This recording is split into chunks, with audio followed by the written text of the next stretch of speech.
Okay, we are go.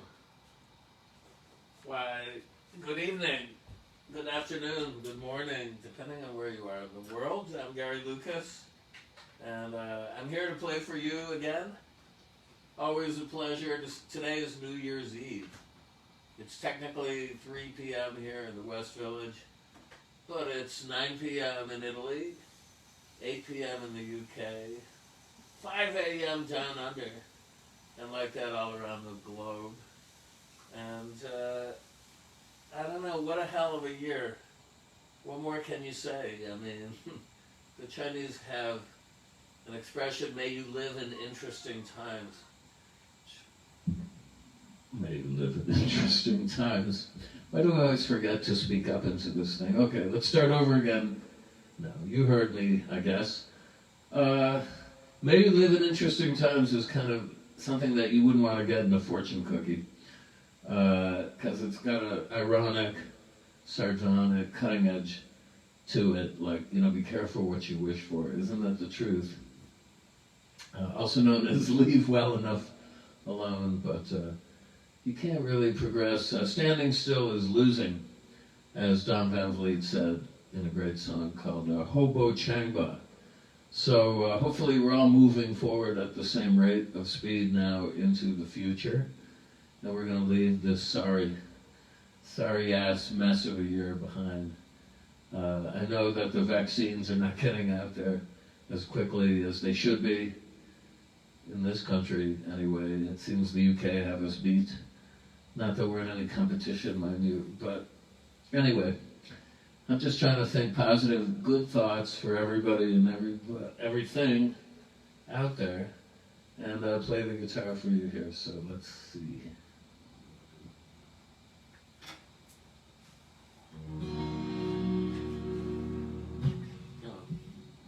Here's a very good New Year's Eve.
I'm sorry for cracking up during that, but Caroline was doing her version of an end of the year dance a la Snoopy. Very cute. I'd like to get her in here. Come on. We had Lulu groomed yesterday because Caroline is in charge of the teeth brushing since she had so many of them extracted last summer. It was horrible. But now she's encrusted on both sides of her muzzle with dried toothpaste. So that necessitated an extra trip to the groomers yesterday, and she looks so cute now. But anyway, maybe she'll do a pop-in later. Yeah.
I love that chord.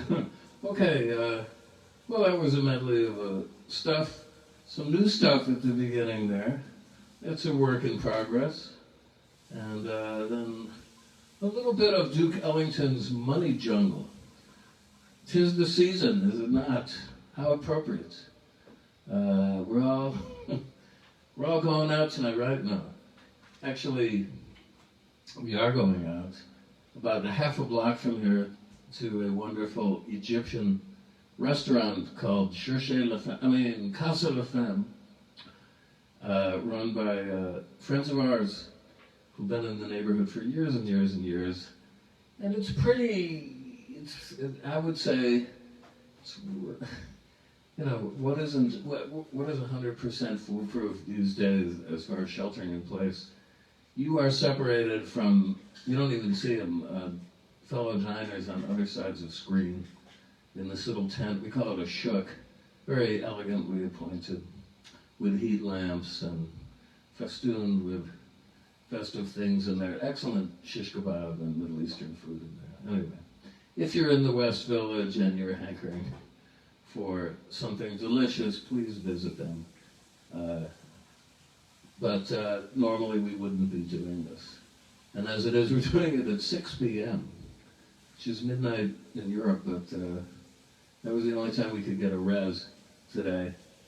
And yeah, so I guess we're allowed to indulge some aspects of our corporeal being here, and spending money, of course, is one of them. But with the way the stimulus package went this week under our good friend Mitch, Mitch McDonald, I don't know, I would just be eating at McDonald's, basically, or getting him to deliver, but yet, always. So anyway, well, I was going to recommend a few things here. I have to get together a list of my 10 favorite books I read this year, maybe. I will do that, write that up. Everybody's coming out with lists. I got lists. All right. Let's see what I got over here. Okay. One of the best books that I did read this summer, is Selected Stories of Charles Beaumont, who, if you are a Roger Corman, American International's picture fan, you will recognize as he scripted a couple of the best Edgar Allan Poe opuses of Roger Corman, Premature Burial, for instance. And he was an elegant short fiction writer. So this is For Chance to Dream, Selected Stories of Charles Beaumont with a beautiful cover. And what can I say? You can't go wrong if you like weird fiction. His life is really tragic if you look into it, because he had a progressive degenerative disease which really just ruined his career very early on after beginning to flourish in Hollywood, and people, were shocked at the change in his appearance, among other things. But anyway, I don't want to dwell on that. Now, I've mentioned Curzio Malaparte. My friend Verdiana Garau has touted me on this book, The Skin, which is, I think, the only book of his in English, translated in English, I haven't read yet, so I'm up to about page 50. And it's great, as always. Any of his books, I think, are worth reading. Especially, my favorite so far is Kaput, which is memoirs of a period spent behind enemy lines in Nazi-occupied Norway, primarily, and Scandinavia, by Malaparte. Really good. I was touting this also to my sister Lori, who's a voracious reader, as am I. So check out his work. And then I just got this in Wild Minds, okay? It was praised by Adam Gopnik in The New Yorker, the artist and rivalries that inspired the golden age of animation. Now, if you know my Fleischerei project, which was a tribute to the music of the great Fleischer brothers, especially the music in the Popeye and Betty Boop cartoons. You'll know I'm a buff, a big animation buff, particularly early animation. I would say my aesthetic overall is more, I'm a classically, or a classicist as opposed to someone seeking the latest thrill to emanate from the creative gene pool. Currently, no, I really like to re-examine, I don't know, epics from the past. And anyway, I've always been a fan of the Fleischer Brothers since I first saw Betty Boop and Popeye cartoons as a wee child.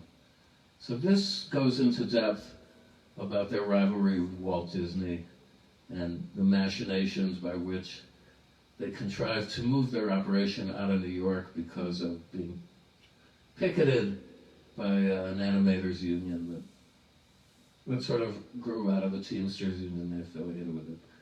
And so they went to Florida. They kind of washed up down there, but they borrowed a lot of money to start an animation hub.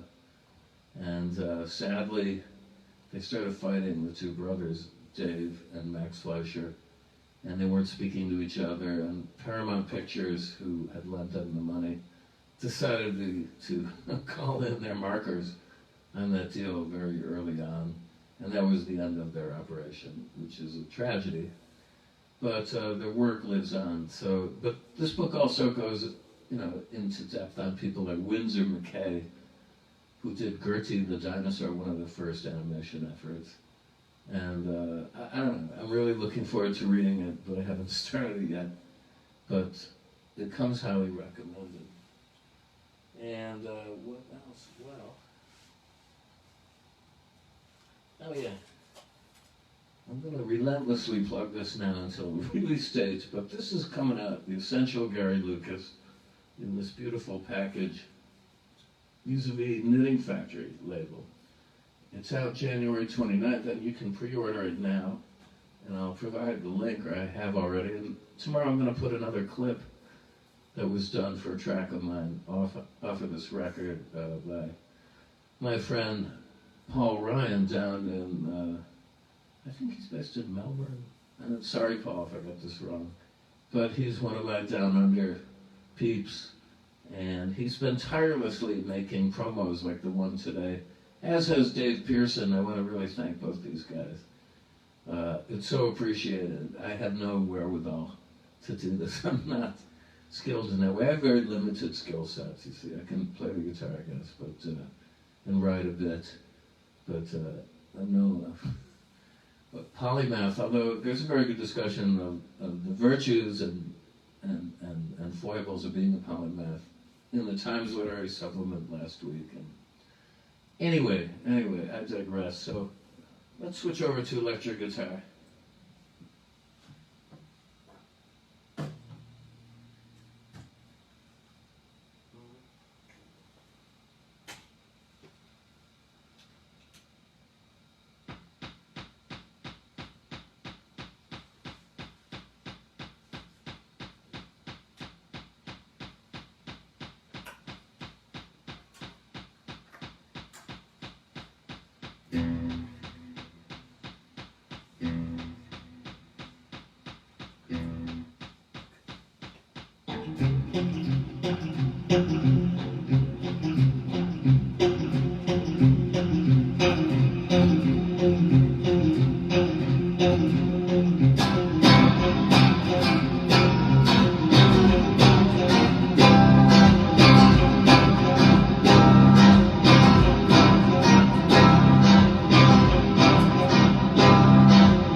sorts of things to say about that, but that is my arrangement of a great song by the American punk duo, I guess you could say punk, Suicide. Alan Vega and Martin Rev. And Alan was a friend of mine. Alan I met at Berlin Independence Days in 1989, I believe, maybe 90, which was a festival of independent music in various clubs around Berlin. A beautiful event. I remember pulling in there at about 6 in the morning and being taken to my hotel, which wasn't that far from the venue. And I was checking into my room, and just as I was checking in, the door to the room next to me opened up, and out walked Courtney Love in a very filmy negligee.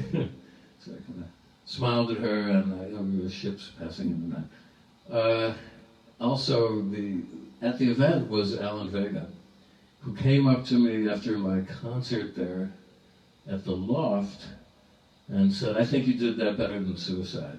Now, it was nice of him to say. I wouldn't go so far as to say that, but he was a great guy. He was a gentleman. I loved Alan. And if you get this album, The Essential Gary Lucas, there is a very rare track that we did thanks to my friend Howard Thompson, who's a legendary A&R guy I knew at Columbia Records years ago, who signed all sorts of interesting music.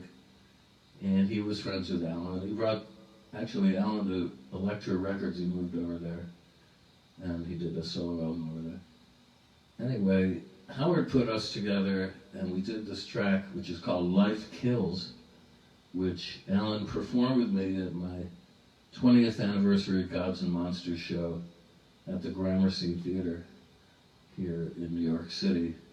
I think there's a clip of that on YouTube if you search for it. Anyway, this is on The Essential Gary Lucas, as is so much more. And whoops, I think it's almost time to go. Now, yeah. So, we have to get ready for the festivities, such as they are. And, hold on. So, thank you, everybody, for being with me this year, most of it. At least I got going in the middle of March. And I am determined to keep going. Every Tuesday, Thursday, and Saturday at 3 p.m. Eastern Standard Time. Always a pleasure to have you over. Caroline says hi. She's giving the wave. Okay. And Lulu says hi. We love you guys. Wear that mask. See you soon.